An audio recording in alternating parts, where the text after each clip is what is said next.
സംഗീതം ആസ്വദിക്കാൻ ഇഷ്ടമുള്ളവരാണ് നമ്മളെല്ലാവരും. എന്നാൽ ഏതൊരു ഗായകന്റെയും ഏറ്റവും വലിയ ആഗ്രഹം എന്ന് പറയുന്നത് ഒരു സിനിമയിൽ പാടാൻ അവസരം കിട്ടുക എന്നുള്ളതാണ്. ഇവിടെ നമുക്കൊരു അതിഥിയുണ്ട്, ഗോകുൽ ഗോപകുമാർ. അദ്ദേഹം തരുൺ മൂർത്തി സംവിധാനം ചെയ്ത മോഹൻലാലും ശോഭനയും കൂടി അണിചേർന്ന സിനിമയില് തുടരും എന്ന സിനിമയിലെ ടൈറ്റിൽ സോങ് പാടി വിജയിച്ചിരിക്കുകയാണ്. നമ്മൾ പാടുന്ന പാട്ട് പ്രേക്ഷകർ ഇരു കൈ നീട്ടി സ്വീകരിക്കുക എന്ന് പറയുന്നത് ചെറിയൊരു കാര്യമല്ല. അങ്ങനെ ഒരു വലിയ സന്തോഷത്തോട് കൂടിയിട്ടാണ് ഇന്ന് മധുരഗീതം 101.3 FM ഗോകുൽ നമ്മുടെ കൂടെ ജോയിൻ ചെയ്തിരിക്കുന്നത്. Hello Gokul, hello. എന്തൊക്കെയുണ്ട്? ഒരു പുതിയ സിനിമ ഇറങ്ങിയിരിക്കുന്നു, അതിന്റെ വിശേഷങ്ങൾ ഒരുപാട് പറയാനുണ്ടായിരിക്കും. എന്നാലും ഇപ്പൊ ഒരു കറന്റ് ഈ ഒരു മൊമെന്റില് എന്താ ഫീൽ ചെയ്യുന്നത്? ഒത്തിരി സന്തോഷം. ഏതൊരു സിംഗറിന്റെ ഒരു ഡ്രീമാണ് തിയേറ്ററിൽ ഇങ്ങനെ പാട്ട് കേൾക്കുക, സ്വന്തം പാട്ട് കേൾക്കുക എന്നുള്ളത്. അത് സാധിച്ചു. അതുകൂടാതെ തന്നെ അത് കേട്ടവരെല്ലാവരും ഇങ്ങനെ കുറെ മെസ്സേജസ് എനിക്ക് ഇൻസ്റ്റാഗ്രാമിൽ ഇങ്ങനെ വരുന്നുണ്ട്. അത് തിയേറ്ററിൽ എക്സ്പീരിയൻസ് ചെയ്യാൻ ഭയങ്കര നല്ലതായിരുന്നു. അപ്പൊ അതൊക്കെ കേൾക്കുമ്പോൾ ഭയങ്കര സന്തോഷം. ശരിയാണ്. തരുൺ ചേട്ടന്റെ ഈ ഒരു മൂവി എന്ന് പറയുന്നത് ശരിക്കും പറഞ്ഞാൽ പ്രേക്ഷകര് ഇരു കൈയും നീട്ടി സ്വീകരിച്ച ഒരു മൂവിയാണ്. വളരെ ഹിറ്റായിട്ട് തിയേറ്ററിൽ ഓടിക്കൊണ്ടിരിക്കുകയാണ്. അതിന്റെ ഒപ്പം തന്നെ ആ പ്രേക്ഷകർ എത്ര കണ്ട് ആ, തുടരും മൂവി സ്വീകരിച്ചോ അത്ര തന്നെ ഗൂഗിളിന്റെ ആ ഒരു ടൈറ്റിൽ സോങ്ങും കൂടിയും ജനങ്ങളെ സ്വീകരിച്ചിരിക്കുകയാണ് അല്ലെ. ഇപ്പൊ ഇത് തുടരുമിലെ സോങ് ഗൂഗിളിന്റെ മൂന്നാമത്തെ പാട്ടാണ് സിനിമയിൽ പാടുന്നത്, റൈറ്റ്? അതെ, അതെ. ഞാൻ ഇതിനു മുമ്പ് രണ്ട് പാട്ടുകൾ ഫോർ ഇയേഴ്സ് എന്ന് പറഞ്ഞൊരു മൂവിയിൽ പാടിയിട്ടുണ്ട്. ഓക്കെ, പ്രിയ വാര്യർ എല്ലാം അഭിനയിച്ചിട്ടുള്ള ഒരു സിനിമ. അതെ, അതെ, അതെ. അതിന്റെ സംഗീത സംവിധാനം ആരായിരുന്നു? അത് ശങ്കർ ശർമ്മ ചേട്ടനായിരുന്നു. ഓക്കെ. അപ്പൊ അതിലുപരി ശരിക്കും പറഞ്ഞാൽ ഗൂഗിള് വരുന്നത് ഒരു റിയാലിറ്റി ഷോ പ്ലാറ്റ്ഫോമിലൂടെയാണ്. അപ്പൊ ഈ ഒരു അവസരവും അതിലൂടെ വന്നതാണ് എന്നുണ്ടോ? ഡെഫിനറ്റ്ലി. കാരണം ഞാൻ സ്റ്റാർ സിംഗറിൽ ജേക്ക് സേട്ടൻ ജഡ്ജായിട്ട് വന്നിട്ടുണ്ടായിരുന്നു ഒരു എപ്പിസോഡിൽ. അപ്പൊ അന്ന് പറഞ്ഞിട്ടുണ്ടായിരുന്നു, എന്താ, ലൈവ് സിംഗിങ്ങിനാണെങ്കിലും പ്ലേ ബാക്ക് സിംഗിങ്ങിനാണെങ്കിലും പറ്റിയ ഒരു വോയിസ് ആണെന്ന് അന്ന് പറഞ്ഞിട്ടുണ്ടായിരുന്നു. സോ അതിനുശേഷമാണ് പിന്നെ ഇതിലേക്ക് വിളിച്ചത്. ഗൂഗിളിൽ ഏറ്റവും കൂടുതൽ കോംപ്ലിമെന്റ്സ് കിട്ടിയിരിക്കുന്നത് ഗൂഗിളിന്റെ ശബ്ദത്തിനാണ് അല്ലെ? കുറെ പേര് ഇങ്ങനെ പറഞ്ഞിട്ടുണ്ട്, നല്ലൊരു സൗണ്ട് ആണെന്നുള്ളൊരു സംഭവം പറഞ്ഞിട്ടുണ്ട്. ശരിയാണ്. എനിക്ക് തോന്നുന്നു പാടാൻ ഉള്ള കഴിവും അതുപോലെ അത് ട്രെയിൻ ചെയ്തെടുക്കാൻ പറ്റും എല്ലാവർക്കും. അല്ലെങ്കിൽ ഒരുപാട് പാടാൻ കഴിവുണ്ടാവണം, അത് ഉറപ്പായിട്ടുള്ള കാര്യമാണ്. പിന്നെ അതിനെ കൂടുതൽ ട്രെയിൻ ചെയ്ത് നല്ല പാട്ടുകൾ പാടാൻ സാധിക്കും. പക്ഷേ നല്ലൊരു ശബ്ദം കിട്ടുക എന്ന് പറയുന്നത് അതൊരു ബ്ലെസ്സിങ് ആണ്. അത് എല്ലാവർക്കും എല്ലാത്തിനും ആപ്റ്റ് ആയിട്ടുള്ള സൗണ്ട് കിട്ടണമെന്നില്ല. ചിലവർക്ക് ചിലപ്പോൾ നല്ലൊരു എന്താ പറയുക, റൊമാൻറ്റിക് സോങ് പാടാനുള്ള ഒരു സൗണ്ട് ആയിരിക്കും കിട്ടുക. ചിലവർക്ക് വളരെ സീരിയസ് ആയിട്ടുള്ള വല്ല സോങ്സ് പാടാനുള്ള സൗണ്ട് ആയിരിക്കും. ഇപ്പൊ ഗൂഗിളിനെ സംബന്ധിച്ചിടത്തോളം ഒരുവിധപ്പെട്ട എല്ലാ ഇമോഷൻസിലുള്ള പാട്ടുകൾ പാടാനും ചേരുന്ന ഒരു സൗണ്ടാണ് കിട്ടിയത് അല്ലേ? Thank you. അങ്ങനെ പറഞ്ഞതിൽ അതിന് താങ്ക് യു സന്തോഷം. പറയാൻ പറ്റുള്ളൂ, അതൊരു കോംപ്ലിമെന്റ് അല്ല. ഓ, അപ്പം എങ്ങനെയായിരുന്നു ആദ്യത്തെ രണ്ട് സിനിമയിൽ നിന്ന് രണ്ട് പാട്ടുകളിൽ സിനിമയിൽ പാടിയ പാട്ടുകളിൽ നിന്ന് മൂന്നാമത്തെ സിനിമയിലേക്ക് തുടരുമിലേക്ക് എത്തി നിന്നപ്പോൾ ഗൂഗിളിൽ എന്തെങ്കിലും ഇമ്പ്രൂവ്മെന്റോ അല്ലെങ്കിൽ ഞാൻ ഇന്ന ഏരിയയിൽ കുറച്ചും കൂടി നന്നായിട്ടുണ്ട് എന്ന് ഗൂഗിളിന് സ്വയം തോന്നിയ ഏതെങ്കിലും സിറ്റുവേഷൻസ് ഉണ്ടോ? ഇത് ഞാൻ ഫോർ ഇയേഴ്സിൽ പാടുന്നത് ഞാൻ സ്റ്റാർ സിംഗറിലൊക്കെ വരുന്നതിന് മുമ്പാണ്. ഒരു 2 ഇയേഴ്സ് ബാക്ക് ആണ് എൻ്റെ ഒരു വിശ്വാസം. അപ്പം അതിനുശേഷം ഞാൻ സ്റ്റാർ സിംഗറിൽ പോയതിനു ശേഷം എനിക്ക് കുറെ വ്യത്യാസങ്ങൾ വന്നിട്ടുണ്ട്. ഒന്നാമത്തെ കാര്യം, പ്രാക്ടീസ് കുറച്ചും കൂടി ചെയ്യാൻ തുടങ്ങി. പിന്നെ അതുപോലെ തന്നെ പാട്ടുകളെ അപ്രോച്ച് ചെയ്യുന്ന രീതി മാറാൻ തുടങ്ങി. എന്താണ് ആ പാട്ട് ഉദ്ദേശിച്ചത് എന്ന് മനസ്സിലാക്കി അപ്രോച്ച് ചെയ്യാൻ തുടങ്ങി. അപ്പം അതുകൊണ്ട് തന്നെ ഡൈനാമിക്സും കൊടുക്കുന്ന ഫീലും ഒക്കെ കുറച്ചുകൂടെ ഇമ്പ്രൂവ് ആയിട്ടുണ്ടെന്ന് ഞാൻ വിശ്വസിക്കുന്നു. അപ്പം ആ ഒരു ഇമ്പ്രൂവ്മെന്റ് ഡെഫിനറ്റ്ലി ഈ പാട്ട് പാടാൻ സഹായിച്ചിട്ടുണ്ട്. ശരി. അതുപോലെ തന്നെ ഞാൻ മനസ്സിലാക്കുന്നത് ഗോകുലിന്റെ ഒരു ഡ്രീം ആയിരുന്നു ഹരിഹരൻ സാറിന് ഹർജീനെ കാണണം അല്ലെങ്കിൽ അദ്ദേഹവുമായിട്ട് ഇന്ററാക്ട് ചെയ്യണം എന്നുള്ളത്. എനിക്ക് തോന്നുന്നു സ്റ്റാർ സിംഗറിന്റെ ഫിനാലേക്ക് അദ്ദേഹം വന്നിട്ടുണ്ടായിരുന്നു. പക്ഷേ ഉം. ഗോകുലിന് അതിനുള്ള ഒരു അവസരം കിട്ടിയില്ല. ബട്ട് സ്റ്റിൽ നൗ ഇപ്പോ അതൊക്കെ കഴിഞ്ഞ് ഗൂഗിൾ അദ്ദേഹത്തിന്റെ കൂടെ തന്നെ ഒരു പാട്ട് പാടിയിരിക്കുകയാണ്. ആ ഒരു എക്സ്പീരിയൻസ് എങ്ങനെയുണ്ടായിരുന്നു? അയ്യോ, അത് ഭയങ്കര എക്സ്പീരിയൻസ് ആണ്. കാരണം ഇപ്പം സൗത്ത് ഇന്ത്യ എന്നല്ല, ഈ ഒരു ഇന്ത്യൻ പ്ലേ ബാക്ക് സിംഗിങ്ങിൽ തന്നെ ഏറ്റവും മുകളിൽ നിൽക്കുന്ന ഒരാളാണ് ഹരിജി എന്ന് പറയുന്നത്. അപ്പൊ അദ്ദേഹമാണ് ജഡ്ജായിട്ട് സ്റ്റാർ സിംഗർ ഫിനാലേക്ക് വന്നത്. അന്ന് എനിക്ക് അൺഫോർച്ചുനേറ്റ്ലി കണ്ടസ്റ്റന്റ് ആയിട്ട് പാടാൻ പറ്റിയിട്ടുണ്ടായിരുന്നില്ല. പക്ഷെ ഞാൻ ചെറിയൊരു പെർഫോമൻസ് നടത്തിയത് ഹരിജി ബാക്ക് സ്റ്റേജിൽ നിന്ന് കേട്ടിട്ട് അതിനെപ്പറ്റി കമന്റ് പറഞ്ഞെന്നുള്ളത് കുറച്ച് ഗ്രൂമേഴ്സ് എന്നെ അറിയിച്ചിരുന്നു. അപ്പൊ അതിനുശേഷം എനിക്കന്ന് ഒരു ഫോട്ടോ എടുത്താൽ കൊള്ളാമെന്നുണ്ടായിരുന്നു ഹരിജിയുടെ കൂടെ. പക്ഷെ അന്ന് എന്ത് തിരക്കായി, പുള്ളി പോയി. പക്ഷെ അതിനുശേഷം ഇപ്പം ഇങ്ങനെ ഒരു വലിയ പടത്തിൽ ഹരിജിയുടെ കൂടെ ഡിവറ്റ് പാടി, അത് ഒത്തിരി സന്തോഷമായിരുന്നു. അത് കാരണം ആ വീഡിയോ കാണുമ്പോഴാണെങ്കിലും ഞാൻ എന്റെ പാടുന്ന ആ ഒരു ഭാഗം കാണിക്കുന്നുണ്ട്, അത് കഴിഞ്ഞ് ഹരിജിയുടെ കാണിക്കുന്നുണ്ട്. അപ്പൊ അതൊക്കെ ഭയങ്കര സന്തോഷം. ഇപ്പൊ എന്തായാലും നല്ലൊരു ഫോട്ടോ എടുക്കാൻ പറ്റിയെന്ന് വിശ്വസിക്കുന്നു. ഇല്ലില്ല, ഫോട്ടോ എടുക്കാൻ പറ്റിയിട്ടില്ല. ഞാൻ കണ്ടിട്ടില്ല, ഹരിജീനെ ഇതുവരെ കണ്ടിട്ടില്ല. ഓക്കെ, സർപ്രൈസ് അദ്ദേഹം ആയിട്ട്. പാട്ട് കേട്ടിട്ടുണ്ടെന്ന് വിശ്വസിക്കുന്നു. അതെ, ഉറപ്പായിട്ടും കേട്ടിട്ടുണ്ടായിരിക്കുമല്ലോ. അദ്ദേഹത്തിന്റെ പേജുകളിലൂടെയൊക്കെ നമ്മൾ ഈ ഒരു പാട്ട് ഷെയർ ചെയ്തത് കണ്ടതാണ്. അപ്പൊ എനിവേ, ഇനി ഒരു ലൈവ് ഷോ തന്നെ ചെയ്യാൻ പറ്റട്ടെ എന്ന് ഞാൻ ആശംസിക്കുകയാണ്. ഗൂഗിൾ വളരെ ബിഗിനിങ്ങിലാണ് നിൽക്കുന്നത്, പക്ഷെ ആ ഒരു സ്റ്റേജിൽ തന്നെ ശരിക്കും പറഞ്ഞു കഴിഞ്ഞാൽ ഒരുപാട് എക്സ്പീരിയൻസ്ഡ് ആയിട്ടുള്ള, അല്ലെങ്കിൽ സിനിമയിൽ ഒരുപാട് പാട്ടുകൾ പാടിയിട്ടുള്ള ആളുകൾക്ക് കിട്ടുന്ന പോലത്തെ ഒരു അവസരമാണ് ഗൂഗിളിന് കിട്ടിയിരിക്കുന്നത്. അത് ഓഫ് കോഴ്സ് ഗൂഗിളിന്റെ ആ ബ്ലെസ്ഡ് ആയിട്ടുള്ള സൗണ്ട് കൊണ്ട് തന്നെയാണ്, ഗൂഗിളിന്റെ കഴിവ് കൊണ്ടാണ്. അപ്പൊ അതിലെന്തായാലും ഗൂഗിളിന് തന്നെ പ്രൗഡ് ആവാം. പിന്നെ അതുപോലെ തന്നെ ഈ ഒരു പാട്ട് ഇറങ്ങിയതിന് ശേഷം ഗൂഗിളിന് എന്താണ് തോന്നുന്നത്? ഗൂഗിളിനെ ചുറ്റുപാടുള്ള, ഗൂഗിളിനെ സ്നേഹിക്കുന്ന, അല്ലെങ്കിൽ ഗൂഗിളിനെ അറിയുന്ന ആളുകളിൽ ഗൂഗിളിന്റെ ഈ ഒരു അച്ചീവ്മെന്റ് ഏറ്റവും കൂടുതൽ ആസ്വദിക്കുന്ന വ്യക്തികൾ ആരായിരിക്കും? അത് ഡെഫിനറ്റ്ലി എന്റെ പേരൻസ് തന്നെ ആയിരിക്കും. കാരണം അവരാണ് എന്നെ പാടാൻ ഇങ്ങനെ 4 വയസ്സ് ചേർത്തതും, അവരാണ് എന്നെ കോമ്പറ്റീഷൻസിന് കൊണ്ടുപോയതും ഒക്കെ. ലൈക്ക് ചെറുപ്പം മുതലേ കാണുന്ന എന്റെ ഒരു പാട്ടിന്റെ അല്ലെങ്കിൽ ആ ഒരു കരിയർ നോക്കിക്കാണുന്നത് പേരൻസ് ആണ്. അപ്പം അവിടുന്ന് തുടങ്ങി ഇവിടെ വരെ എത്തി. അപ്പം ഞാൻ ശ്രദ്ധിച്ചിട്ടുണ്ടായിരുന്നു, തിയേറ്ററിൽ പോയി അവർ കണ്ടപ്പോ അവർക്കൊക്കെ ഭയങ്കര സന്തോഷമായിരുന്നു. അത് ശരി. ഗൂഗിളിന് അവർക്ക് തന്നെ ആയിരിക്കും. അമ്മയായിട്ടാണോ അച്ഛനായിട്ടാണോ കൂടുതൽ ഒരു കൂട്ട്? രണ്ടുപേരും ഒരു ആയിട്ട് ഒരുപോലെയാണോ? അങ്ങനെയല്ല, രണ്ടുപേരായിട്ടും ഒരുപോലെയാണ്. പിന്നെ എന്തും പറയാന്നത് അമ്മയോട് വേഗം പറയാം. ഉറപ്പായിട്ടും ആൺകുട്ടികൾ അമ്മക്കുട്ടികളായിരിക്കും, നോ പ്രോബ്ലം. അപ്പൊ അത് ഒരു യൂണിവേഴ്സൽ ട്രൂത്ത് ആണ്. അപ്പൊ അതില് വേറെ സംശയത്തിന്റെ ആവശ്യമൊന്നുമില്ല. പിന്നെ അതുപോലെ ഗൂഗിളിൽ ഒരു ചേച്ചിയുണ്ട്, അല്ലെ, ഗായത്രി, അതെ, right? അതെ, അതെ. ഗായത്രിയും പാട്ട് പാടുന്ന, പാട്ട് പാടും അല്ലേ? ആ, ചേച്ചി പാട്ട് പാടാറുണ്ട്. ചേച്ചി പാട്ട് പാടും, ഡാൻസ് കളിക്കും, എല്ലാം അത്യാവശ്യം ചെയ്യും. ആക്ട് ചെയ്യും, വ്ളോഗിങ് ചെയ്യും. വ്ളോഗിങ് ചെയ്യും, എല്ലാം ചെയ്യും. എനിവേ, അപ്പോ ഫാമിലിന്ന് തന്നെ പാട്ട് പാടുന്ന ആളുകളുണ്ട്, റൈറ്റ്? ഉണ്ട്, ഉണ്ട്, ഉണ്ട്, ഉണ്ട്. അത് അതായിരിക്കും ആ ഒരു ശബ്ദത്തിന്റെ ഒരു ഉറവിടം എന്ന് പറയുന്നത്. എനിവേ, അപ്പോ എന്തായാലും ഈ തുടരുംലെ രണ്ടുപേരെയും നമുക്ക് വേണ്ടിയിട്ട്, നമ്മുടെ മധുരഗീതത്തിന്റെ കാനഡയിലുള്ള ഓഡിയൻസിന് വേണ്ടിയിട്ട് പാടാൻ പറ്റുമോ? പിന്നെന്താ.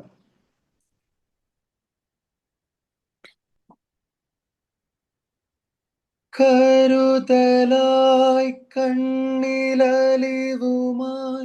വന്നുവോ ഹരികേ, മഴനില തിങ്കളുയിരുപോൽ ചേർന്നുവോ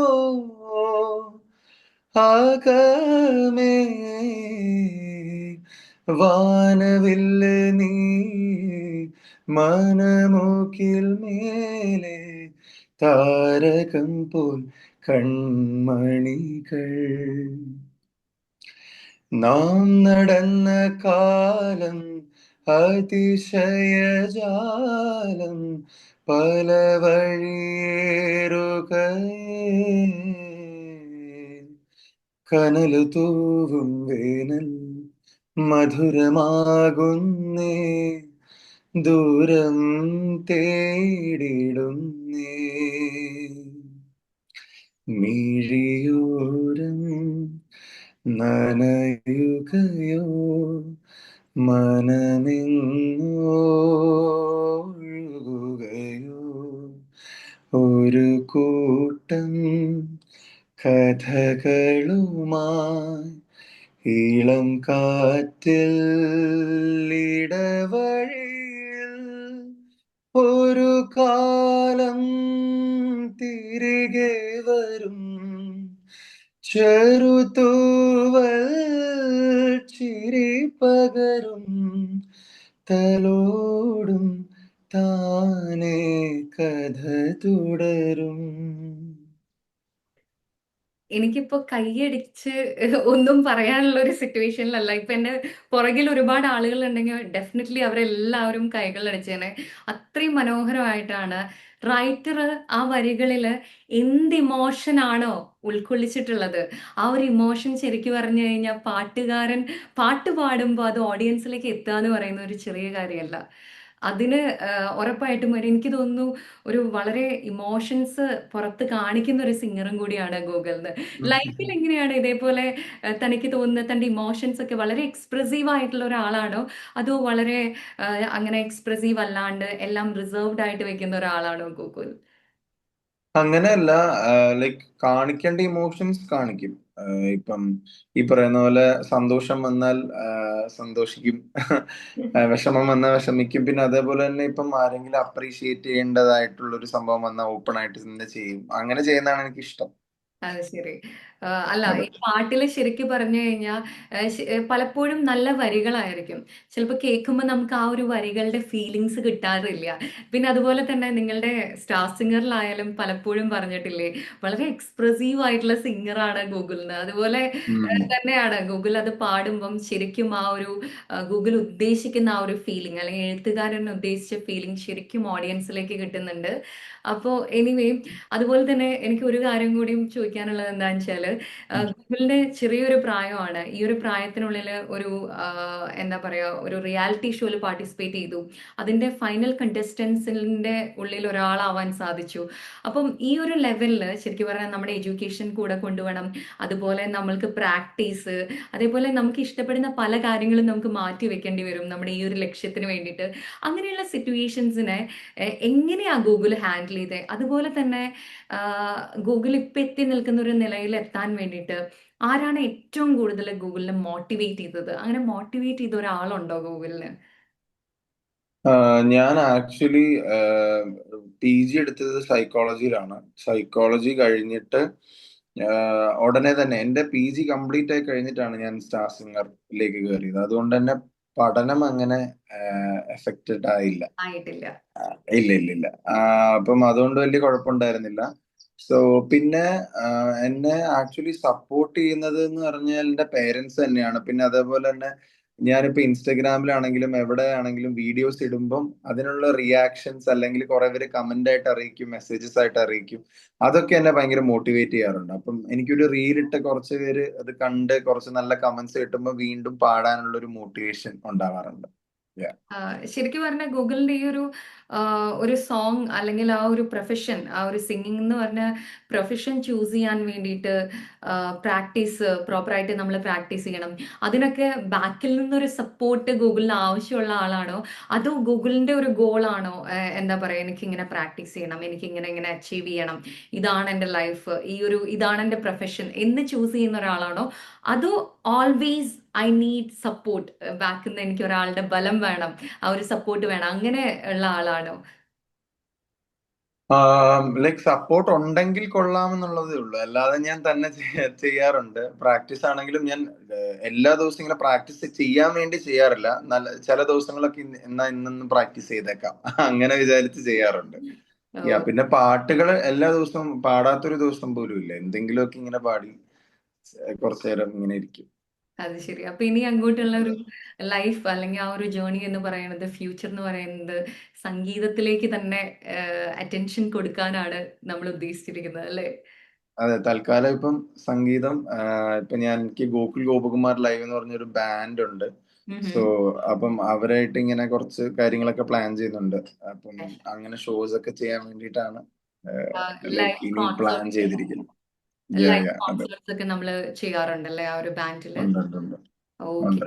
അപ്പൊ എന്തായാലും ഇനി ഒരുപാട് സിനിമകൾ കിട്ടും എന്നുള്ള കാര്യത്തിൽ എന്തായാലും നമുക്ക് സംശയമില്ല.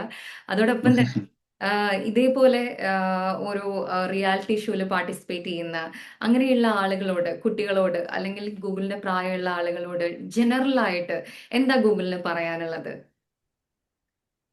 ഡെഫിനറ്റ്ലി റിയാലിറ്റി ഷോ എന്ന് പറയുന്നത് ഭയങ്കര ഒരു വേദിയാണ്. അത് കുറച്ചൊരു ഓഡിയൻസിനെ നമുക്ക് നമ്മളെ ആൾക്കാരിലേക്ക് എത്തിക്കുന്ന ഒരു വേദിയാണ്. അതിനെ അങ്ങനെ അങ്ങനെ കണക്ക് കൂട്ടിയിട്ട് നമുക്കൊരു നല്ലൊരു ഓഡിയൻസ് കിട്ടും. അതായത് ഇപ്പൊ റിയാലിറ്റി ഷോ പോകുന്നതിന് മുമ്പ് ഇപ്പൊ എനിക്കാണെങ്കിൽ ഞാൻ പാടിയിരുന്നത് എന്റെ പേരൻസ് അല്ലെങ്കിൽ എന്റെ ക്ലോസ് ഫ്രണ്ട്സ് മാത്രമേ കണ്ടിരുന്നുള്ളൂ. റിയാലിറ്റി ഷോ എന്ന് പറയുമ്പോൾ ഒരു വൈഡ് ഓഡിയൻസ് നിങ്ങളുടെ പാട്ട് കേൾക്കാനുണ്ടായിരിക്കും. അത് നല്ലൊരു വേദിയാണ്. അത് മാക്സിമം യൂട്ടിലൈസ് ചെയ്യാം. റിയാലിറ്റി ഷോയിൽ ഈ പറയുന്ന പോലെ ഇത്ര മാർക്ക് കിട്ടുക അല്ലെങ്കിൽ ഇന്ന പൊസിഷൻ കരസ്ഥമാക്കുക, ഫൈനലിസ്റ്റ് ആവുക, അതിന് ഒരു പ്രയോറിറ്റി കൊടുക്കാണ്ട് നമ്മൾ പാടുന്ന പാട്ടുകൾ നമ്മുടെ ഒരു ഫുൾ പൊട്ടൻഷ്യൽ അനുസരിച്ച് ഹാർഡ് വർക്ക് ചെയ്ത് പാടുക, ഇഷ്ടപ്പെട്ട് തന്നെ പാടുക. എല്ലാ പാട്ടും നമുക്ക് ചേരുന്നതായിരിക്കണമെന്നില്ല. ചില പാട്ടുകളൊക്കെ കുറച്ച് നമുക്ക് അങ്ങനെ കൺട്രോൾ കിട്ടിയെന്ന് വരില്ല. പക്ഷെ എന്ന് കരുതി അങ്ങനെ ഡൗൺ ആവേണ്ട ആവശ്യമൊന്നുമില്ല. ഇപ്പൊ ഞാൻ റിയാലിറ്റി ഷോയിൽ പങ്കെടുക്കാൻ താല്പര്യപ്പെടുന്നവരോടാണ് ഈ സംസാരിക്കുന്നത്. എല്ലാ പാട്ടുകളും 100% കൊടുത്ത് പാടുക, നമുക്ക് ഇഷ്ടപ്പെട്ട പോലെ പാടുക. അതിലാണ് കാര്യം ഇരിക്കുന്നതെന്ന് എനിക്ക് തോന്നുന്നത്. കാരണം ആ ഒരു പോർട്രേയിൽ നമ്മുടെ ഒരു കഴിവ് പോർട്രേ ചെയ്യാൻ ഒരു വേദിയായിട്ട് മാത്രം കാണുക. അല്ലാതെ നമ്മളിങ്ങനെ വിൻ ചെയ്യണം, മാർക്ക് കുറഞ്ഞു എന്നൊന്നും പറഞ്ഞ് വിഷമിക്കേണ്ട ആവശ്യമൊന്നുമില്ല. നമുക്ക് പഠിക്കാനും കൂടിയുള്ള ഒരു വേദിയാണ് അല്ലേ? നമുക്ക് പല കാര്യങ്ങൾ, പുതിയ ഡെഫിനറ്റ്ലി. കാര്യങ്ങൾ പഠിക്കാൻ. അതെ അതെ, കാരണം ഇപ്പൊ ഗ്രൂമിങ് സെഷൻസ് ഉണ്ടായിരിക്കും. വളരെ എക്സ്പീരിയൻസ്ഡ് ആയിട്ടുള്ള ഗ്രൂമേഴ്സ് ആയിരിക്കും. അപ്പൊ നമ്മൾക്ക് എന്തെങ്കിലും പോരായ്മകളോ അല്ലെങ്കിൽ തെറ്റുകളോ നമ്മൾ ചെയ്യുന്നുണ്ടെങ്കിൽ അത് അപ്പൊ തന്നെ അവർ കറക്റ്റും ചെയ്തു തരും. പിന്നെ ജഡ്ജസ് എന്തായാലും ഡെഫിനറ്റ്ലി ലെജൻസ് ആയിരിക്കും. അപ്പൊ അവരുടെ അടുത്ത് നിന്ന് കിട്ടുന്ന വാക്കുകൾ എന്നൊക്കെ പറഞ്ഞാൽ ഒന്നും കേൾക്കാതെ എടുത്ത് നമുക്ക് ലൈഫിൽ ഇംപ്ലിമെന്റ് ചെയ്യാൻ പറ്റും. ആ, അപ്പം അതൊക്കെ ചിത്രാമ്മയുടെ ഭയങ്കര ഹെൽപ്പ് ചെയ്യും. സോറി, ചിത്രാമ്മയുടെ കൂടെയുള്ള ആ ഒരു എക്സ്പീരിയൻസ് എങ്ങനെയായിരുന്നു? എത്ര നാളത്തെ ജേർണി ആയിരുന്നു ആ ഒരു റിയാലിറ്റി ഷോ എന്ന് പറയുന്നത്? റിയാലിറ്റി ഷോ എനിക്ക് തോന്നുന്നു ഒരു 1.5 to 2 years ഉണ്ടായിരുന്നു എന്ന് എനിക്ക് ഒരു സംശയം. കാരണം അതിന്റെ ഇടയ്ക്ക് ഹോം ടൂർ വന്നിട്ട് കുറച്ചൊന്ന് എക്സ്റ്റെൻഡഡ് ആയായിരുന്നു. ഉം. അപ്പം ഈ പറയുന്ന പോലെ ചിത്ര ചേച്ചി ആയിട്ട് നമ്മൾ ഇന്ററാക്ട് ചെയ്യുമ്പോൾ ഇത്രയും ഡൗൺ ടു എർത്ത് ആയിട്ടുള്ള ഒരാള് വേറെ ഇല്ല. കാരണം അത്രയും എല്ലാവരോടും ഒരേപോലെയാണ് പെരുമാറുന്നതും. ഉം. നമ്മളൊക്കെ നന്നായി പാടണം എന്നുള്ള ഒരു ഒറ്റ ചിന്ത മാത്രമേ ഉള്ളൂ. ഇപ്പം എല്ലാ ജഡ്ജസും ഇപ്പം എനിക്കറിയില്ല എത്ര ജഡ്ജസ് അങ്ങനെ ചെയ്യുന്നു. ഇപ്പം റിയാലിറ്റി ഷോ കഴിഞ്ഞാൽ അവരവരുടെ കാര്യങ്ങളായിട്ട് ബിസി ഷെഡ്യൂളായിട്ട് പോകും. ചിത്ര ചേച്ചി അപ്പോഴും ഇരുന്ന് ആലോചിക്കും, ആ കുട്ടി പാടിയത് അതാണോ ഇതാണോ എന്ന് പറഞ്ഞ് എഴുതിയതൊക്കെ ഇങ്ങനെ നോക്കും, ഇത് ശരിയാണോ. എന്നിട്ട് അത് ടെലികാസ്റ്റ് ചെയ്യുമ്പോൾ വീണ്ടും പോയി കാണും. അത് ഞാൻ പറഞ്ഞത് ശരിയായോ കുട്ടിയോട്, അങ്ങനെയൊക്കെ. അതായത് ഇനി എന്താണ് ആ കുട്ടി ലൈക്ക് നന്നാക്കാൻ വേണ്ടി എന്തൊക്കെ ചെയ്യണം എന്നുള്ളത് വീണ്ടും അനലൈസ് ചെയ്ത് നമ്മളോട് വന്ന് പറയും. സ്റ്റാർ സിംഗർ എന്ന് പറയുന്നത് ഒരു ഫാമിലി ആയിരുന്നു. ആ ഫാമിലിയിൽ അതെ അതെ അതെ. നമ്മളെ സ്നേഹത്തോടെ തന്നെ കാര്യങ്ങൾ പറഞ്ഞ് മനസ്സിലാക്കാൻ വേണ്ടി ഒരുപാട് ആള് ഉണ്ടായിരുന്നു. അങ്ങനെ ഒരു രീതിയിൽ നിന്നാണ് ഗൂഗിൾ തുടരും എന്ന് പറയുന്ന സിനിമ വരെ എത്തിയത് അല്ലേ? അതെ അതെ അതെ. ഓക്കെ. അപ്പം സ്റ്റാർ സിംഗറിന്ന് കിട്ടിയ ഏറ്റവും നല്ലൊരു കോംപ്ലിമെന്റ്, ഓർത്തിരിക്കാൻ പറ്റുന്ന ഒരുപാട് കോംപ്ലിമെന്റ്സ് കിട്ടിയിട്ടുണ്ട്. പക്ഷെ എന്നാൽ പോലും ഓർത്തിരിക്കാൻ പറ്റുന്നൊരു കോംപ്ലിമെന്റ് എന്തായിരുന്നു? ആരുടെ കയ്യിൽ നിന്നായിരുന്നു അത് കിട്ടിയിരിക്കുന്നത്? ഏത് പാട്ടിനാണ് ആ ഒരു കോംപ്ലിമെന്റ് കിട്ടിയത്? പെട്ടെന്ന് ഓർക്കുകയാണെങ്കിൽ. ആം, പെട്ടെന്ന് നോക്കുകയാണെങ്കിൽ ചിത്ര ചേച്ചി തന്നെയാണ് പറഞ്ഞിരിക്കുന്നത്. ഒരെണ്ണം ലൈക്ക് ഭയങ്കര സക്സസ്ഫുൾ ആയിട്ടുള്ള ഒരു മ്യൂസീഷ്യൻ ആകും എന്ന് ഞാൻ എഴുതി വെച്ച് തരാം എന്നുള്ള ഒരു രീതിക്കൊരു കമന്റ് പറഞ്ഞിരുന്നു ചിത്ര ചേച്ചി. അത് ശരി. പിന്നെ അതുപോലെ തന്നെ ഞാൻ പാടിയ ഒരു പാട്ട് കുറെ റൗണ്ടിന് ശേഷവും ഒന്ന് പാടി തരാമോ എന്ന് എന്നോട് ആവശ്യപ്പെട്ടു ഒരു പ്രാവശ്യം. അപ്പൊ അതും എനിക്ക് ഭയങ്കര ഒരു മെമ്മറബിൾ അത് ഏത് മൊമെന്റ്. പാട്ടാണ്? അത് ചിന്നത്തായവൾ എന്നൊരു പാട്ടുണ്ട്. ആഹ് അത് ഞാൻ സെക്കൻഡ് റൗണ്ടിൽ എന്താണ്ട് പാടിയതാ തുടങ്ങുന്ന സമയത്ത്. അപ്പൊ അത് ജാനകി അമ്മ ഒറിജിനലി പാടിയൊരു പാട്ടാണ്. അതിന്റെ ഒരു മെയിൽ വേർഷൻ പോലെ ഇതുവരെ ആരും അങ്ങനെ പാടിയിട്ടില്ല. അപ്പൊ ഞാൻ അങ്ങനെ പാടിയായിരുന്നു. അപ്പൊ അത് കുറെ നാളുകൾക്ക് ശേഷം ചിത്ര ചേച്ചി ഒന്ന് പാടി തരാമോ എന്ന് ചോദിച്ചു. ഓക്കെ, അപ്പൊ ഞങ്ങള് മധുരഗീതത്തിന്റെ ഓഡിയൻസും കൂടി പറയാണ്, ഒന്ന് ഞങ്ങൾക്കും കൂടി പാടി തരാമോ? ഞാൻ ആക്ച്വലി പ്രിപ്പയർ ചെയ്തു വന്നത് ഗൂഗിളിനെ കൊണ്ട് അഴലിന്റെ ആഴം, അതിന്റെ ആഴങ്ങളിൽ. ആ ആഹാ. പാട്ട് പാടിപ്പിക്കാനാണ്. കാരണം എന്താണെന്ന് വെച്ചാൽ സോഷ്യൽ മീഡിയയില് ഗൂഗിൾ ഗോപകുമാർ എന്ന് അടിച്ചു കൊടുത്തു കഴിഞ്ഞാൽ നമുക്ക് വരുന്ന മെയിൻ ഗൂഗിളിന്റെ ഓ, പാട്ട് എന്ന് പറയുന്നത് ഇതാണ്. ആണോ? ഓക്കെ. ഏറ്റവും കൂടുതൽ കുറെ കുറെ കുറെ ഗൂഗിൾ ആ പാട്ട് റിയാലിറ്റി ഷോയിൽ പാടിയിട്ടുണ്ടോ? അതോ ഞാൻ പല വീഡിയോസും റിയാലിറ്റി ഷോയിൽ അല്ലാതെ ഗൂഗിൾ പാടിയതായിട്ട് കണ്ടു. ആഴലിന്റെ ആഴങ്ങൾ എനിക്ക് തോന്നുന്നു കുറെ വർഷങ്ങൾക്ക് മുമ്പ് ഞാൻ പാടിയത് മാത്രമാണെന്ന് തോന്നുന്നു. ആഹാ. അത് കഴിഞ്ഞതിന് ശേഷം ഞാൻ അങ്ങനെ പാടിയിട്ടില്ല. ശരി. എനിക്കൊന്ന് ആ ഒരു സമയത്ത് കുറെ പാടുമായിരുന്നു. ആഹാ. അപ്പൊ എന്തായാലും നമുക്ക് ആ, ചിത്രാമ്മ പറഞ്ഞ ചിത്രാമ്മ വീണ്ടും ഒന്നും കൂടി പാടിത്തരൂ എന്ന് പറഞ്ഞ ആ ഒരു പാട്ട് തന്നെ നമുക്കും കൂടി വേണ്ടി ഒന്ന് പാടുമോ? പാടാം പാടാം പാടാം. ഉം. ചിന്നത്തായവൾ തന്തരാസാവേ, മുള്ളിൽ തോன்றிய சின்னரோசாவே, சின்னத்தாயவள் தந்தராசாவே, முள்ளில் தோன்றிய சின்னரோசாவே,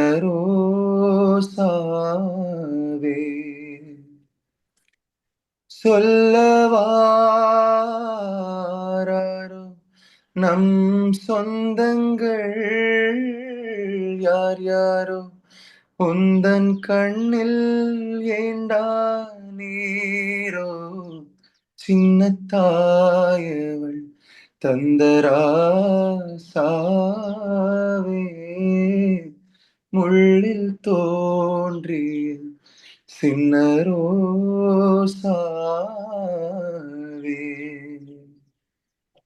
അടിപൊളി. വെറുതെ അല്ല ചിത്രാമ്മ ഒന്നും കൂടി പാടിത്തരാൻ പറഞ്ഞത്. നമ്മളും അധികം മെയിൽ വോയിസിൽ ഈ ഒരു പാട്ട് കേട്ടിട്ടില്ല. നമ്മൾ പലപ്പോഴും ഫീമെയിൽസ് പാടുന്നത് കേട്ടിട്ടുണ്ട്. മെയിൽ അതെ. വോയിസിലും അസാമാന്യമായിട്ട് പാടാൻ സാധിക്കുമെന്നാണ് ഇപ്പൊ ഗൂഗിള് തെളിയിച്ചിരിക്കുന്നത്. അപ്പോ ഉറപ്പുള്ള കാര്യമാണ്. ഏതൊരു പാട്ടും ഗൂഗിളിന് നന്നായിട്ട് വഴങ്ങട്ടെ. അതേപോലെ തന്നെ ഗൂഗിളിലെ പ്രാക്ടീസും കാര്യങ്ങളൊക്കെ നല്ല രീതിയിൽ തന്നെ മുന്നോട്ട് പോകണം. ഇനിയും ഒരുപാട് ഒരുപാട് പാട്ടുകൾ പാടാനുള്ള ഒരു വ്യക്തിയാണ് എന്റെ മുന്നിൽ ഇരിക്കുന്നത് അല്ലേ? അതെ, അങ്ങനെ തന്നെ ആവട്ടെ. ശരിക്കും പറഞ്ഞു കഴിഞ്ഞാല് നമ്മള് ഒരു കാര്യത്തിൽ സക്സസ് ആവുമ്പോൾ നമ്മുടെ ഉള്ളിൽ വല്ലാത്തൊരു ഹാപ്പിനെസ് ഉണ്ടായിരിക്കും. അപ്പൊ ഗൂഗിളിനെ സംബന്ധിച്ചിടത്തോളം ഓഫ് കോഴ്സ് ഗൂഗിൾ വളരെ ഹാപ്പി ആയിട്ടുള്ള ദിവസങ്ങളിലൂടെ ആയിരിക്കും കടന്നു പോകുന്നത്. പക്ഷേ ഗൂഗിളിന്റെ പോയിന്റ് ഓഫ് വ്യൂവില് ഹാപ്പിനെസ് എന്ന് പറയുന്നത് എങ്ങനെയാ ഡിഫൈൻ ചെയ്യുന്നത്? എന്താണ് ഗൂഗിളിലെ ഹാപ്പിനെസ്? ലൈക്ക് എൻ്റെ ഒരു ഹാപ്പിനെസ് എന്ന് പറയുന്നത്, ഒന്നാമത്തെ കാര്യം, ലൈക്ക് ഞാൻ ചെയ്യുന്ന പ്രവർത്തികളെല്ലാം എനിക്ക് തന്നെ ഒരു ശരിയായിട്ട് ആദ്യം തോന്നിക്കഴിഞ്ഞാൽ ഞാൻ ഹാപ്പി ആയിരിക്കും. കാരണം ഞാൻ റൈറ്റ് ട്രാക്കിലാണ് പോകുന്നത്, നല്ലതാണ് സംഭവിക്കുന്നത്, അല്ലെങ്കിൽ നല്ലത് സംഭവിച്ചില്ലെങ്കിൽ കൂടിയും ഞാൻ എൻ്റെ ഒരു മാക്സിമം ട്രൈ ചെയ്തു എന്നുള്ളൊരു ആശ്വാസം ഉണ്ടെങ്കിൽ ഞാൻ ഹാപ്പിയാണ്. പിന്നെ ഡെഫിനറ്റ്ലി എൻ്റെ ചുറ്റിനുമുള്ള ആൾക്കാർ ഹാപ്പിയാണ്, അത് ഞാൻ കാരണം കൂടിയാണെങ്കിൽ എനിക്ക് അത്രയും സന്തോഷം. ഇപ്പൊ സാറ്റിസ്ഫാക്ഷൻ എന്ന് പറയുന്നതാണ് ഹാപ്പിനെസ് ഗൂഗിളിനെ അതെ അതെ സംബന്ധിച്ചിടത്തോളം. അതെ. ഉറപ്പായിട്ടും അതെ അതെ. ഒരുപാട് ആളുകളുടെ ഹാപ്പിനെസ് എന്ന് പറയുന്നത് അവരുടെ സാറ്റിസ്ഫാക്ഷൻ തന്നെയാണ്. നമ്മൾ ലൈഫിൽ സാറ്റിസ്ഫൈഡ് അല്ലെങ്കിൽ ഒരിക്കലും നമുക്ക് ഹാപ്പി ആവാൻ പറ്റില്ല. നമ്മുടെ വർക്ക് പ്ലേസിൽ നമ്മൾ സാറ്റിസ്ഫൈഡ് അല്ലെങ്കിൽ നമ്മുടെ പാർട്ട്ണറുമായിട്ട് നമ്മൾ സാറ്റിസ്ഫൈഡ് അല്ലെങ്കിൽ ഡെഫിനറ്റ്ലി നമ്മൾ അവിടെ ഒന്നും ഹാപ്പി ആയിരിക്കില്ല. സോ ഓഫ് കോഴ്സ് ഒരു ബെസ്റ്റ് ആൻസർ ആണ്. നമ്മൾ എന്താ ചെയ്യുന്നത്, നമ്മുടെ ശരികളായിരിക്കണം നമ്മുടെ സാറ്റിസ്ഫാക്ഷൻ എന്ന് പറയുന്നത്. അപ്പൊ ആ ഒരു എപ്പോഴും സാറ്റിസ്ഫൈഡ് ആയിട്ടിരിക്കാനാണ് ഗൂഗിൾ ആഗ്രഹിക്കുന്നത്. അപ്പോൾ ഗൂഗിളിന് ഹാപ്പിനെസ് വരും ചെയ്യുന്നതാണ് പറയുന്നത്. അപ്പം എനിവേ ഗൂഗിളിൻ്റെ അടുത്ത് ഇത്രയും സമയം നമുക്ക് സംസാരിക്കാൻ പറ്റി. ഈ ഒരു സമയത്തിനുള്ളിൽ ഗൂഗിളിൻ്റെ പല കാര്യങ്ങളും നമ്മളായിട്ട് ഷെയർ ചെയ്തു. പ്രൊഫഷണലി ഉള്ളതും അതുപോലെ പേഴ്സണൽ എക്സ്പീരിയൻസുകൾ, ഇതൊക്കെ ശരിക്കും പറഞ്ഞാൽ കാണുന്ന ഓഡിയൻസിന് അതിൽ ഇതൊക്കെ എവിടെയെങ്കിലുമൊക്കെ എത്തണം എന്ന് ആഗ്രഹിക്കുന്ന കുട്ടികൾക്ക് നല്ലൊരു മോട്ടിവേഷൻ തന്നെയാണ് ഈ ഒരു ചെറിയ പ്രായത്തിൽ ഗൂഗിൾ അച്ചീവ് ചെയ്തിരിക്കുന്ന കാര്യങ്ങൾ എന്ന് പറയുന്നത്. അപ്പം പുറകോട്ട് ഇതുവരെയുള്ള ഒരു ജേർണി, ഇത്രയും പ്രായത്തിൻ്റെ ഉള്ളിലുള്ള ഈ ഒരു ജേർണീനെ നോക്കി കാണുമ്പോൾ ഗൂഗിളിന് സ്വയം എന്താ ഫീൽ ചെയ്യുന്നത്? ഡെഫിനറ്റ്ലി നമ്മൾ പ്രൗഡ് ആയിരിക്കും അല്ലെ? നമ്മളെ ആലോചിച്ച് നമ്മൾ പ്രൗഡ് ആയിരിക്കും. അതൊരു വല്ലാത്ത ഫീലിംഗ് ആണ്. നമ്മൾ പ്രൗഡ് ആവുക നമ്മളെ ആലോചിച്ച് തന്നെ. നമുക്ക് നമ്മുടെ സിബ്ലിങ്സിനെ ആലോചിച്ച് പ്രൗഡ് ആവാൻ പറ്റും. പക്ഷെ നമ്മളെ കുറിച്ച് തന്നെ ആലോചിച്ച് നമുക്ക് പ്രൗഡ് ആവുക എന്ന് പറയുന്നത് ഒരു ചെറിയ കാര്യമല്ല. അപ്പൊ അങ്ങനെ ആലോചിക്കുമ്പോൾ ഗൂഗിളിനെ സംബന്ധിച്ചിടത്തോളം എന്താ ഫീൽ ചെയ്യുന്നത്? ഞാൻ ഫീൽ ചെയ്തെന്ന് വെച്ച് കഴിഞ്ഞാല്, കാരണം നമുക്ക് ഡെഫിനറ്റ്ലി ഒരു ടൈം വരും, ഒരു സമയം വരും, നമുക്ക് എല്ലാം ഫോളോയിങ് ഇൻ ടു പ്ലേസ് എന്ന് പറയുന്നത് ഒരു സമയം വരും. നമ്മൾ എത്ര നമ്മൾ അതുവരെ ഇങ്ങനെ വർക്ക് ചെയ്ത് കൺസിസ്റ്റന്റ് ആയിട്ട് ഇരിക്കുക എന്നുള്ളത് മാത്രമേ ഉള്ളൂ. ഹോപ്പ് വിടാണ്ട് ഇങ്ങനെ കൺസിസ്റ്റന്റ് ആയിട്ട് ഇരിക്കുക, നമുക്ക് ആദ്യം തന്നെ നമ്മളിൽ വിശ്വസിക്കുക, എന്നിട്ട് നമ്മൾ വർക്ക് ചെയ്ത് ഇങ്ങനെ പതുക്കെ പതുക്കെ നമ്മളെ കൊണ്ട് പറ്റുന്ന രീതിയിലെല്ലാം ചെയ്ത് ഉറപ്പ് വരുത്തി കഴിഞ്ഞാൽ ഡെഫിനറ്റ്ലി ആ ഒരു സമയം വരുമ്പം you will make it big എന്നാണ് എൻ്റെ ഒരു വിശ്വാസം. ഓക്കെ. എന്റെ അഭിപ്രായത്തില് ഗൂഗിളിന്റെ സിംഗിങ് ആ ഒരു സംഗീതം എന്ന് പറയുന്ന പ്രൊഫഷനോടൊപ്പം തന്നെ ഒരു സൈക്കോളജിസ്റ്റ് ആയും കൂടി വളരാൻ സാധിക്കട്ടെ എന്ന് ആശംസിക്കുകയാണ്. ഞാനും വരുന്നത് ആ ഒരു താങ്ക് യു. ഡിപ്പാർട്ട്മെന്റിൽ നിന്നാണ്. അപ്പൊ എനിക്ക് തോന്നുന്നു ഗൂഗിളിന് അതിനോടൊരു കാലിബർ ഉണ്ട്. പിന്നെ ഒരു ചെറിയ ഡിഗ്രി അല്ല, നല്ല ബുദ്ധിമുട്ടി ഗൂഗിൾ ഈ സംഗീതത്തിന്റെ പ്രാക്ടീസിന്റെ ഒക്കെ ഒപ്പം തന്നെ അച്ചീവ് ചെയ്തൊരു ഡിഗ്രിയാണ്. അപ്പൊ ആ ഒരു നിലയിലും കൂടി ഗൂഗിളിന്റെ വ്യക്തിമുദ്ര പതിപ്പിക്കാൻ ഗൂഗിളിന് സാധിക്കട്ടെ എന്ന് ആശംസിക്കുന്നു. അപ്പൊ മധുരഗീതത്തിന്റെ ഓഡിയൻസിനോട് എന്താണ് ഗൂഗിളിന് പറയാനുള്ളത്? സിനിമ ഇപ്പോഴും തുടരും, കാനഡയിലെ തിയേറ്ററുകളിൽ ഓടിക്കൊണ്ടിരിക്കുകയാണ്. അപ്പൊ എന്താണ് ഇനി കാണാത്ത ഓഡിയൻസിനോട് എന്താ പറയാനുള്ളത്? ആം, എല്ലാരും ഡെഫിനറ്റ്ലി പോയി. ലാലേട്ടൻ ഫാൻ അല്ലാത്ത മലയാളികൾ ആരും ഉണ്ടാവില്ല. ഈവൻ ദോ ലാലേട്ടൻ, മമ്മൂക്ക അങ്ങനെ ഒരു ഫാൻ ഫൈറ്റ് ഉണ്ടെങ്കിൽ കൂടെ മോഹൻലാലിനെ എല്ലാവർക്കും ഇഷ്ടമാണ്. കാരണം അത്രയും നമ്മളെ എന്റർടൈൻ ചെയ്ത ഒരു ആർട്ടിസ്റ്റ് ആണ്. അപ്പൊ അദ്ദേഹം ശരിക്കും പറഞ്ഞു കഴിഞ്ഞാല് ഭയങ്കരമായിട്ട് ഈ പറയുന്ന പോലെ പഴയ പോലെ എന്ന് ഞാൻ പറയില്ല. എന്താ, ഇപ്പോഴും ഇപ്പോഴും പുള്ളിക്ക് അതേ അതിനേക്കാളും കൂടുതൽ കാലിബർ ഉണ്ടെന്നാണ് ഞാൻ വിശ്വസിക്കുന്നത്. സോ അതിനനുസരിച്ച് അഭിനയിച്ച ഒരു പടമാണ് ഈ തുടരും എന്ന് പറയുന്നത്. അപ്പം എല്ലാവരും പോയി കാണാൻ ഒരു മസ്റ്റ് വാച്ച് ആണ്. അത് തിയേറ്ററിൽ തന്നെ പോയി എക്സ്പീരിയൻസ് ചെയ്യേണ്ടത് വളരെ അത്യാവശ്യമായിട്ടുള്ള ഒരു കാര്യമാണ്. അപ്പം കാണാത്തവരെല്ലാവരും ഡെഫിനറ്റ്ലി പോയി കാണുക. അപ്പൊ എന്തായാലും ആ, തരുൺ മൂർത്തി സംവിധാനം ചെയ്ത പത്മശ്രീ മോഹൻലാലും ശോഭനയും ഒന്നുചേരുന്ന ആ ഒരു സിനിമയില് ആദ്യത്തെ ടൈറ്റിൽ സോങ് പാടിയിട്ടുള്ള വ്യക്തിയാണ്. രണ്ട് വ്യക്തികളിൽ ഒരാള് ഉണ്ട് നമ്മുടെ ഗൂഗിൾ ഗോപകുമാർ. അപ്പൊ ഗൂഗിളാണ് മധുരഗീതത്തിന്റെ ഒപ്പം ജോയിൻ ചെയ്തത്. ഗൂഗിളിന് മധുരഗീതം ടീമിന്റെ വക ഓൾ ദി വെരി ബെസ്റ്റ്. ഇനിയും ഫ്യൂച്ചറിൽ ഒരുപാട് നല്ല നല്ല പാട്ടുകൾ പാടാൻ സാധിക്കട്ടെ, ഒരുപാട് ഉയരങ്ങളിൽ എത്താൻ സാധിക്കട്ടെ. ആ ഉയരങ്ങളിലൊക്കെ എത്തുമ്പോഴും ഇത്രയും മനോഹരമായിട്ട് സംസാരിക്കാൻ ഗൂഗിളിന് സാധിക്കട്ടെ എന്ന് ആശംസിക്കുകയാണ്. അപ്പോൾ anyway all the very best. And നമ്മുടെ കൂടെ ജോയിൻ ചെയ്തതിൽ ഒരുപാട് നന്ദി. Thank you, thank you. ഞാൻ ആദ്യമായിട്ട് ഇങ്ങനെ ഒരു കാനഡ പരിപാടി കാണുന്നത്, അല്ലെങ്കിൽ അതിൽ ജോയിൻ ചെയ്യുന്നത്. ഒത്തിരി സന്തോഷം. അവിടെയുള്ള എല്ലാ മലയാളികളും ഹാപ്പിയാണെന്ന് വിശ്വസിക്കുന്നു. Thank you so much. Thank you Gokul. Thank you. അപ്പൊ എന്തായാലും താങ്ക് യു സോ മച്ച്.